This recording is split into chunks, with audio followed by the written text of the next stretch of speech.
Hello, I'm Greg Rutke of Rutke Mods, and welcome to part 3 of my Sleeper Dell series. In this episode, we will be going over the system itself and all the things I went over to do it. Also, I'd like to cover the benchmarks situation. That will be part 4, which is the last part, at least I think so, for this series. In this episode, we'll be going over, like I said, the system and what I did to put it together. This system has been folding for roughly 10 days, and actually it's roughly 10 and a half days.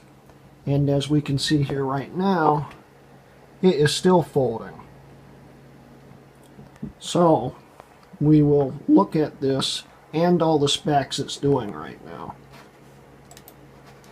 As we can see here, the uptime is 10 hours and 14 minutes. Here are the temps it is running at right now. The GPU right now I have on automatic fan mode. It actually is usually hovering around 69 degrees Celsius, and the CPU usually hovers around this temperature here. As we can see here, it's got great temperatures. Also, the GPU right now is overclocked by 200 megahertz, and the memory is also overclocked by 400 megahertz, as we can see here. So this is what the system is doing right now and how it is running. Now, I want to cover the reason why benchmarks will be in part 4, the final part, probably, of the series. The hard drive in it is a 5400 RPM hard drive from a laptop. So it's really slow, and the game files can't load quick enough. So it has problems loading maps and stuff in real time. So for instance, I've been benchmarking GTA 5 and it runs great until the textures stop loading from the hard drive. Then it starts having problems. That's not the performance of the computer though. It's the performance of the awful hard drive in it. So after I get the kinks worked out on the hard drive, we'll actually show you the tests and benchmarks. Anyway, so let's get over the build itself. I just got a new monitor. This was also from Goodwill. This is a 1680 by 1050 16 by 10 ratio monitor, and it was really cheap. It cost me around $15, so I was pretty lucky on that, and it allows this to still look like a sleeper. I am eventually going to get a Dell keyboard and mouse to finish off the whole appearance here. But anyway, let's look at the computer and we'll wrap up the video. Okay, here's the system now. As we can see, the only thing that gives away that anything is strange about this system is the Wi-Fi antenna sticking out the side, but of course it could just be that the Wi-Fi has been upgraded in the system, so it's still in sleeper mode. We'll open up the case now,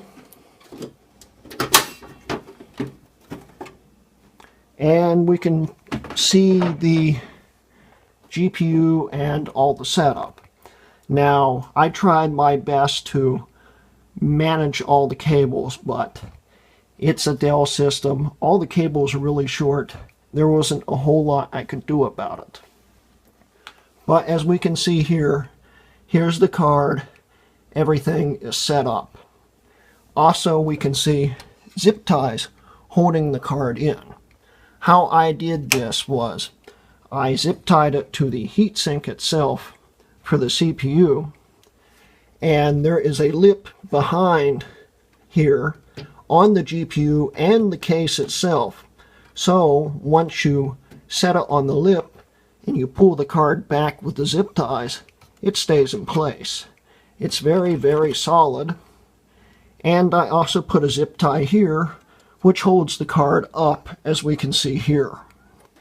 And when I say this is solid, let's move the antennas out of the way. We can put it up on its side. We can even shake it around. And I haven't secured my table yet, so it shakes some. But as we can see here, the card itself isn't moving. It's very stable. And that's what it looks like inside, now that it's all set up. Now we'll take a look at the back, and then we'll wrap everything up. Also, I forgot to mention, this Wi-Fi card here is an AC Wi-Fi card with the 5 gigahertz band, and also has a Bluetooth 4.0 plugged straight into the only USB header in here.